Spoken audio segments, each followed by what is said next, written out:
welcome Tiana. Hari ini aku di bulan ini September aku baru nonton satu drama aja, yaitu Alchemy of Souls. Nah, aku di-spill temen sih tentang judulnya ini, terus aku juga jadi cari tahu apa ya itu alchemy. Ternyata ini sedikit pengetahuan tentang alchemy ya. Alchemy itu alkimia, protosains yang menggabungkan dua zat atau beberapa zat menjadi satu, sehingga dia tuh membentuk hal baru. Dan ada yang bilang alchemy ini tuh dari Mesir, atau ada juga yang bilang dari Yunani.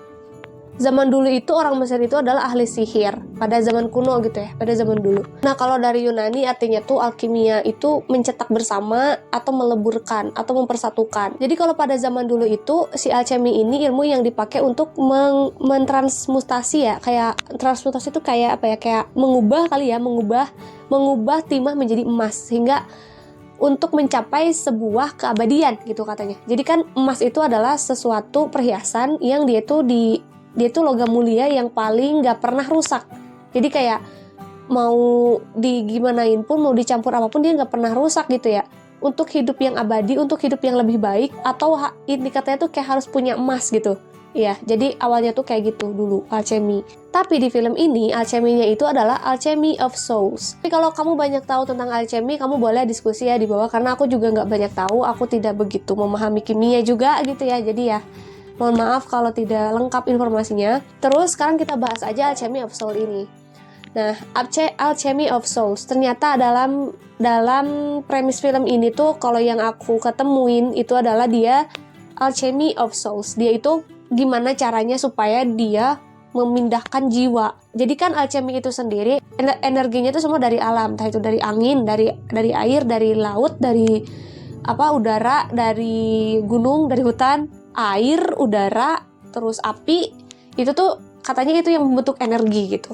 Nah, di dalam film ini pun juga sama, dia menggunakan kekuatan air, es, api, dan semua. Kalau tujuan aslinya alchemy itu gimana caranya punya obat segala penyakit, kalau di film ini tuh lebih ekstrim lagi guys. Dia tuh bisa menghidupkan orang yang udah mati. Kalau misalnya nih ada seorang yang udah mati, jiwanya bisa diambil, terus si jiwa ini tuh bisa maksa banget untuk masuk ke tubuh orang lain. Jadi si tubuh orang lain itu bisa jiwanya tuh bisa menjadi orang yang mati itu. Dan film Alchemy ini mengisahkan tentang seorang putri dari kerajaan yang dia itu terhormat, tapi dia itu buta dan dia itu keluar dari istana, entah kabur atau apa aku lupa, tapi keluar dari keluarganya itu. Nah, dia itu dirasuki oleh seorang naksu. Naksu ini adalah seseorang yang pembunuh bayangan gitu. Jadi dia tuh kemanapun suka membunuh orang gitu. Dan dia itu dipenuhi dengan jiwa yang sangat dendam atau jiwa yang sangat kotor. Ini naksunya ini perempuan, dan dia sempat terbunuh tapi jiwanya dia masuk ke orang lain. Nah, orang lain ini bernama Mudok, yang sebenarnya Mudok ini identitas aslinya itu adalah anak dari seorang putri dari sebuah kerajaan. Nah, dikisahkan dalam sebuah ceritanya ini ada kerajaan itu tuh ada 4 kerajaan penguasa 4 musim ya. Semua 4 kerajaan ini tuh punya punya tuan muda. 3 tuan muda dan satunya putri. Dan putri ini ternyata putri yang hilang itu Mudok, yang dirasuki oleh naksu. Jadi inti ceritanya tuh dia tuh perjalanan seseorang yang dirasuki oleh naksu, dan dia tuh si naksu ini sebenarnya diburu. Tapi dari awal sampai akhir naksu ini tuh tidak ketemu. Dia tuh jiwanya tuh ada di tubuh yang mana gitu. Aku pengen review sedikit filmnya. Genre-nya nih fantasi. Dia itu emang membuat cerita yang tempat tuh nggak ada di dunia nyata ya. Dan ini penulis skenario-nya itu dulu bikin Hotel de Luna. Jadi dia emang fantasi-fantasian sukanya. Terus ini adalah negara Deho yang dia tuh nggak ada di mana-mana. Terus ilmunya alchemy dan pemindahan jiwa. Terus di dalam sepaket ceritanya itu banyak banget yang dibahas ya guys. Pertama tuan putri yang hilang gitu. Terus dirasuki oleh naksu tadi. Kedua ilmunya tentang pemindahan jiwa gitu. Terus bisa menghidupkan orang mati gitu kan, itu canggih banget sih. Terus ada perang saudara, terus ada fitnah-fitnahan ini itu, terus ada singkir-singkiran tahta gitu, terus ada budak, ada tuan muda, terus tuan mudanya cinta sama budaknya, terus ada Pokoknya banyak hal di situ, kompleks banget, dan ini panjang ya, durasinya 1,5 jam dan 20 episode.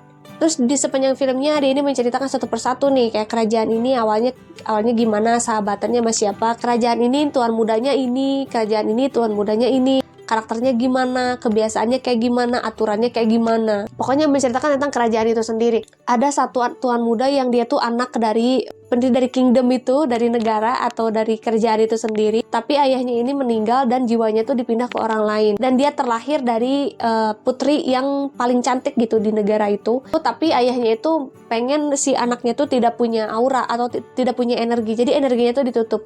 Sepanjang film ini si anak itu tuh atau si tuan muda Janguk namanya, dia tuh berpetualang gimana caranya membuka energi, gimana caranya menguasai energi gitu ya. Karena yang dia punya tuh hilang atau ditutup oleh ayahnya sendiri. Dan dia itu dibantu oleh Mudok. Mudok itu yang dirasuki oleh Naksu itu sendiri.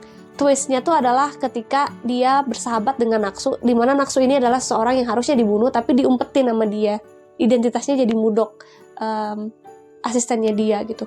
Dan Mudok ini dia tuh di akhir tidak bisa mengendalikan dirinya ya, karena dia tuh memang berjiwa naksu dan dia akhirnya membunuh tuan mudanya itu. Cuma karena tuan mudanya itu udah energinya udah kembali, udah terbuka dan udah punya kekuatan tertentu, dan dia punya batu ajaib gitu ya yang kayak dari kekuatan es gitu. Akhirnya dia tuh bisa hidup kembali dari setelah mati itu. Nah, menurutku endingnya tuh sangat epic banget gitu ya guys, ketika dia mati terbunuh tapi akhirnya juga bisa hidup kembali, dan itu memang pembuktian dari alchemy soul yang dia punya di film ini gitu ya. Jadi dia bisa menghidupkan orang yang mati, tapi yang ini lebih serem lagi gitu, dia hidup-hidup sendiri gitu karena punya kekuatan dari batu itu.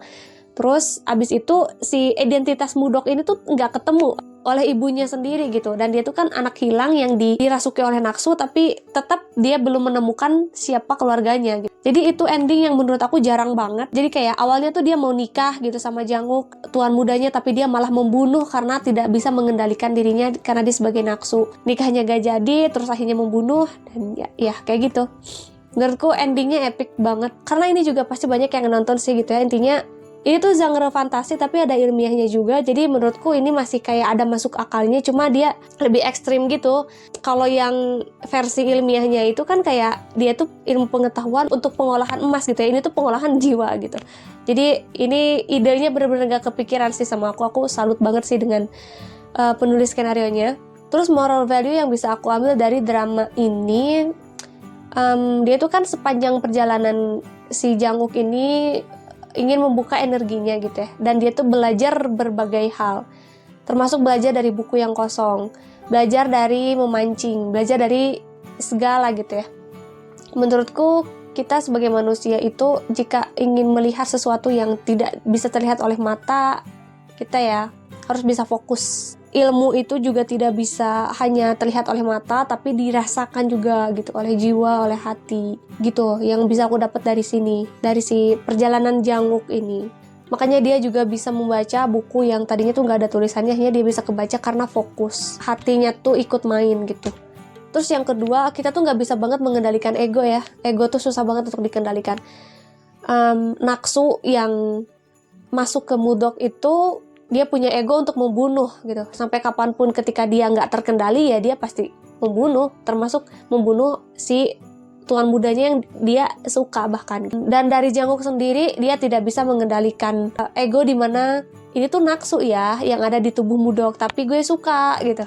Jadi dia menjaganya. Akhirnya plot twistnya di situ. Terus yang terakhir, ini tuh kan dari awal tentang alchemy-nya tuh tentang pemindahan jiwa, tapi dia selalu katakan bahwa jiwa itu akan menemukan tubuhnya sendiri. Jika jiwa dengan tubuh tidak sinkron, pasti tidak akan terkendali. Dia itu kalau tidak bisa mengendalikan, dia mati menjadi batu. Itu pelajaran banget buat kita guys. Kita hidup itu bersama hati kita, bersama fisik kita, dan bersama jiwa kita. Jadi kalau kita nggak sinkron salah satunya, berarti ya akan ada yang rusak atau akan ada yang nggak terkendali.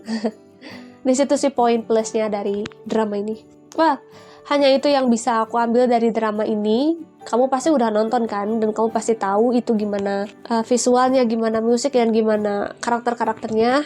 Kalau kamu punya cerita atau punya value yang lebih menarik daripada aku sampaikan, kamu boleh banget sharing di bawah di kolom komentar. Segitu aja dari aku. Makasih udah nonton sampai akhir. Sampai ketemu di video aku yang lain. See you, bye.